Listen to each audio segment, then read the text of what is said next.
神真係會住喺我哋中間？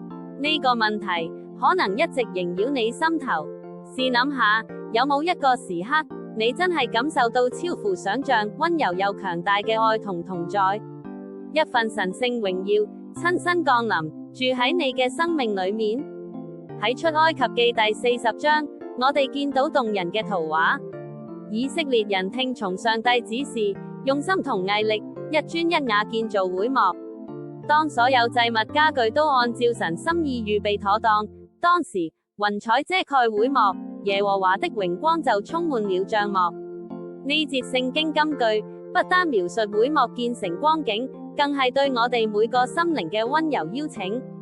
佢話俾我哋知，當我哋用心靈同誠實預備自己，渴望親近神嘅時候，佢嘅榮耀同無條件嘅愛就會真實地充滿我哋生命。神渴望住喺我哋中間，同我哋建立最親密關係，呢份就係最圓滿、最值得追求嘅愛。